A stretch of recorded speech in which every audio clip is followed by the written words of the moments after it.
All right, everyone. So we are coming off the massive high that was the huge spoiler drop yesterday. And even before that, arguably the biggest spoiler that could possibly ever happen, arguably, which was Darth Revan. And this is going to change the game forever. It is opening up so many doors. And I talked about it a lot during yesterday's video. I talked about it a lot when Darth Revan was released. But I wanted to just dive into it in its own video because a lot of people were still a little bit confused about what this actually meant. There are a lot of you out there that, of course, are KOTOR fans, KOTOR 2 fans, Star Wars The Old Republic fans, or even just Legends Universe fans, not even necessarily related to the Old Republic. And you all kind of already understand what this means. And you're getting as excited, if not more excited than I am, and many other people are. But there's also a large portion of people that have stuck to just the original trilogy and potentially even the prequel trilogy as well, maybe a little bit of Clone Wars content, or maybe just the movies themselves. And they don't know what this opens. Right now, as of the first 4 sets, we've been in a period where we got to see mostly, not all, but mostly things to do with the movies and some of the most popular series. There were the occasional like comic book here, light novel character here. The one that I think it was like Afra, for example, characters that people didn't really know about. And to be fair, I don't know about a lot of them as well. That's kind of the beauty of it. But with the addition of the little bit of a Legends border that they've added, and we'll talk about that in just a moment, it opens up so many doors for the future. This article dropped yesterday, The Stuff of Legends, goes through, talks about Revan and the design of some of these cards and kind of the benefits. We've got Revan here, we've got Malak, we've got Deathfield, we've got Cure Wounds, Bastila, Mission, all things to do with Knights of the Republic. But most importantly, because I'm not going to dive into each of the cards again and talk about Revan and KOTOR and like all the things that I'm super excited about related to that. More importantly, I wanted to talk about this portion. And at the top, what you'll notice is this portion. Okay. When they say this, they're talking about a huge, huge expansion to the rest of the Star Wars universe. They say, back when we first revealed the name of Legends of the Force, players everywhere took notice of the word Legends in the set's name. There was one question on many of my fans' minds. Does this mean Legends content is coming to the Star Wars Unlimited Trading Card game? And they say, yes, that is true. There are 15 Legends cards, and they say at the bottom here that they have revealed all 15 Legends cards. But we don't really know how, right? We don't really know, okay, what does this mean? Even if you look at this article, well, guess what? You can actually see it on the cards. And I'll pull up the Star Wars Unlimited card portal here. And you can pretty easily see all of the unique Legends cards are extremely obviously depicted by their gold border at the bottom. Now, many of you have already known this. I've talked about it in the videos. But you'll notice the 15 Legends cards all have this gold border. This is to determine whether or not, or rather, to distinguish a card from normal canon universe from the non-canon universe. This is extremely important to realize, okay?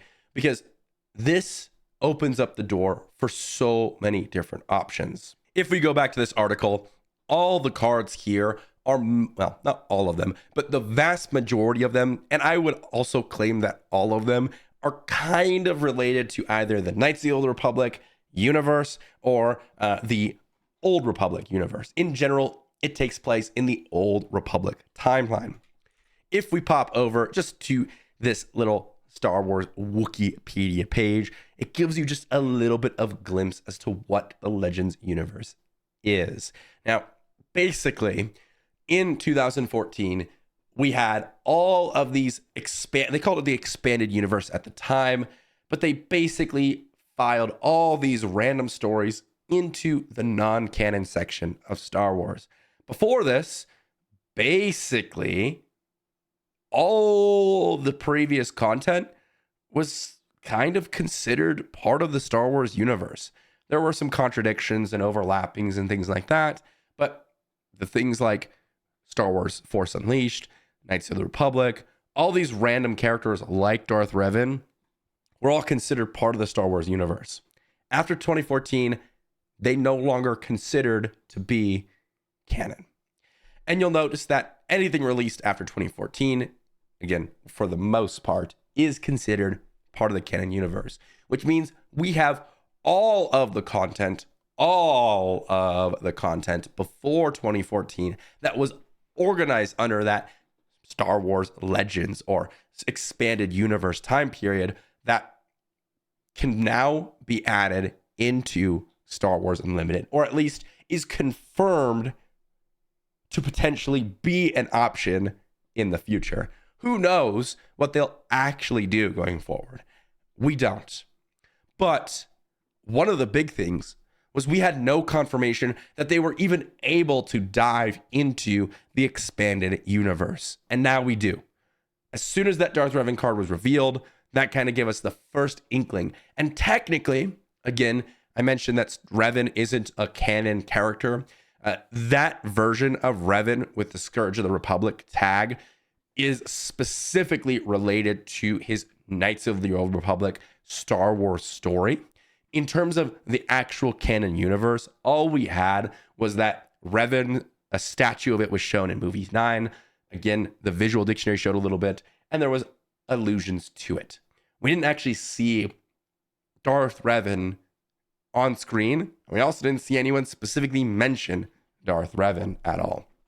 They talked a little bit about the Rakatan Empire, and that's a whole nother thing that we'll dive into in just a moment.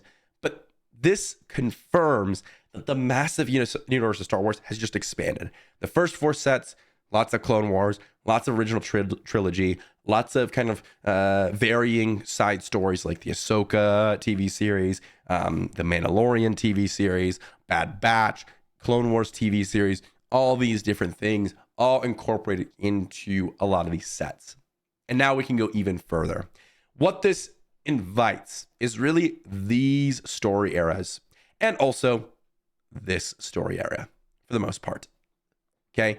So, well, actually, even including the legacy story area, which is a little bit tricky because this kind of portion is where you start to interfere with the timeline that Disney has created.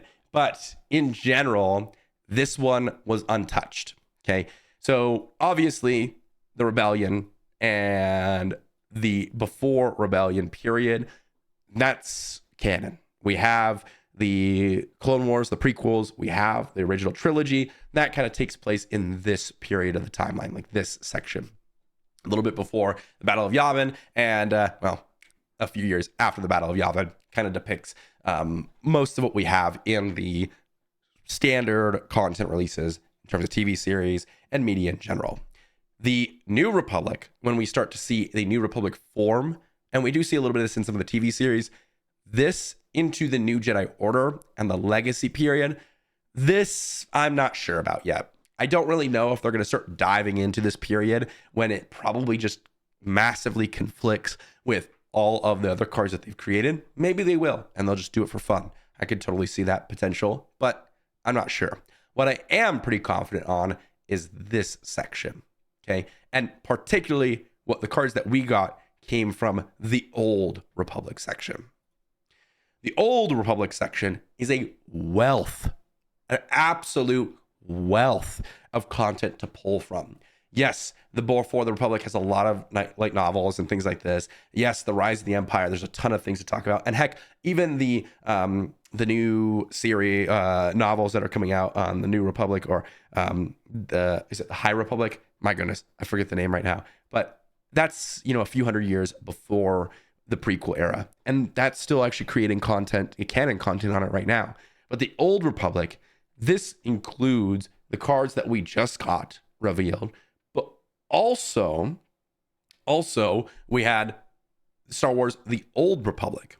And this is where I get a lot more excited. Because even though KOTOR and KOTOR 2 are my preferred games, and a lot of people are really excited about that. Star Wars The Old Republic is going to introduce so much more because it's been a MMO that's been developed over so much time.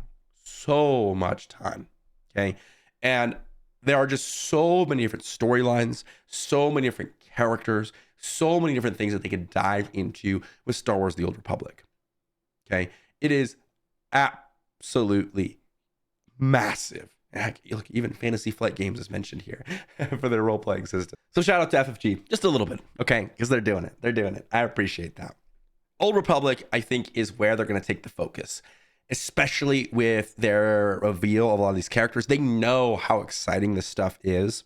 But not only that, when we do start getting the Old Republic, maybe entire sets dedicated to it, I do think the Before the Republic period is also something that they'll dive into. Again, the Rakatan Empire is this massive period of time where this one empire just dominated the entire galaxy for the most part. And we get to see the birth of the Jedi and kind of the Force discovery on Tython. You even see a little bit of Tython, the original kind of planet for the Jedi Order in Star Wars The Old Republic. So I think this is an easy bridge into Before the Republic era. This stuff could have probably more sets than the standard canon universe, in my opinion, just because there's such a massive time period. You could be going over the Mandalorian Wars. You could be going over post Mandalorian Wars when Revan lost his memories. You could be going over post Revan era where it's the exile trying to find Revan. You could be diving into the in between portion where the exile, finds Revan, or rather what Revan's doing when the exile's trying to find Revan. You could be diving into the portion when the exile and Revan meet and try to take on this hidden Sith threat. Then you can move into the Old Republic and have follow the Jedi Knight storyline where they're trying to find Revan. This is just a drop in the bucket of the Old Republic content. Not even to start on the Before the Republic content. Again, massive amount of time. And even if that's something that's maybe not as interesting to you, there is also a chance they may dive, hundreds of years in the future, right? Where we get to see Luke rebuild the new Jedi Order, diving into a ton of different battles, okay? And how the Yuzong Vong come in and absolutely annihilate everyone. We could be seeing the Yuzong Vong War. We could be seeing the heirs of Luke Skywalker and everything associated with that. We could be seeing things like the Mara Jade and Luke storyline unfold, potentially. Again, this one I am less convinced about because it directly kind of goes along the timeline of some of the other cards that we already have in the canon universe that Disney's created. So I don't know if they're going to dive into that, but it's possible. And even if that's not something that you personally like, guess what? The expanded universe has tons of stories in the Rebellion period and even just before that, including Clone Wars comics. We've got things like the Vader comics, a ton of that. Some of the Underworld comics like Boba from Legends.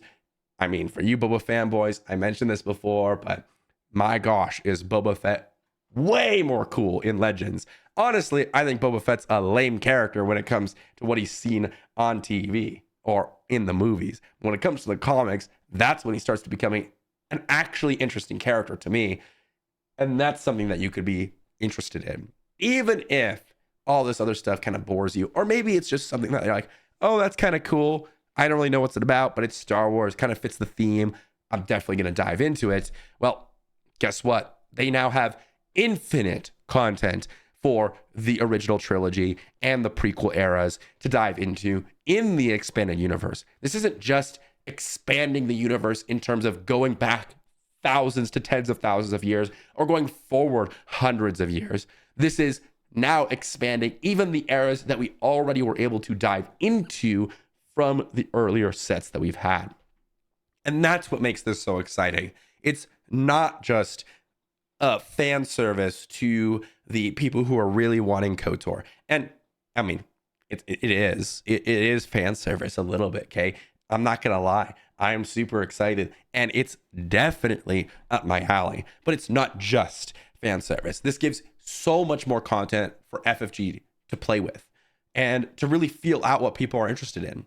And most importantly, it gives a breath of fresh air to where whatever they kind of do is a lot more easy to get approval for. Okay. Even though they printed Revan, and even though Revan looks kind of on the weaker side, I am stoked just because they're diving into this time period. And maybe this feeling will wear off, and maybe the newness of all these different things that they'll pull up will wear off when we were like 20 sets in, and we've already gotten like 3 KOTOR sets, and we've gotten like a Yuzong Vong set, and we've gotten like a Vader specific set where it talks about all the Inquisitors and all the story behind all that. But I don't think so. And I think that's something that's really, really interesting to see going forward. And it definitely changes the perspective that I have on the game and what I think the future could hold. This is an extremely solid move going forward for the future of Star Wars Unlimited as a game. The ability to pull in so many different audiences and just continue on, because at some point there's going to be a set for you, most likely, as long as you enjoy Star Wars. Whether it's the new trilogy era with Kylo and Rey, whether it's the original trilogy with Luke and Vader, whether it's the prequel trilogy with Anakin and Obi-Wan, or whether it's the TV series in between, Rebels, Clone Wars, etc., or going back tens of thousands of years, or even going forward hundreds of years, where you get to see a fully powered up Luke. All of those things just bring some section of joy to the Star Wars fandom for the most part. And I, for one, haven't felt a lot of this excitement. Well, it's obviously been exciting to see all the new canon stuff, even though, you know, there are complaints about Disney. Like, I still love seeing the new TV series. I mean, we just had Tales of the Underworld drop a couple days ago, which was really cool. And we have like the Tales of the Empire, Tales of the Jedi, and all this stuff. There are obviously really great series. Andor season 2 is dropping, right? I mean, we have all these great series, which is awesome. No problems. Love it. Super excited about it. But there hasn't been a spot, for a while at least, where I feel like there's been that true encompass of Star Wars lore. And maybe this is just something that, you know, maybe this video isn't necessary or whatever, and it's just me talking about Star Wars because I love it. But it certainly kind of changes the overall perspective I have about this game and dives into even more excitement for the game past just the cards, past just the standard Star Wars universe. And that's something that I think will change the game forever. I'm very curious to hear what you all want to see. I know I mentioned this before, but honestly, it was kind of like, is this real? Is this actually happening? And I think in general, it's hard to deny that the possibilities are endless right now, especially since they just released a full on, like, hey, we're doing a Legends border. Why would they even consider doing a Legends specific border if this was going to be a one-time thing? Why would they even consider to do Legends cards in the first place if they weren't going to continue to enter into this arena? So I ask you, what actually do you want to see? Is it the Yuzong Vong War? My apologies. Is it fully powered up Luke? Is it, you know, fully powered up Vader from the comics? Is it Revan and more of that? Well, I think you all know where I'm at, but I'm curious to hear what you all have to say. Thanks for watching, and I'll see you all for the next one.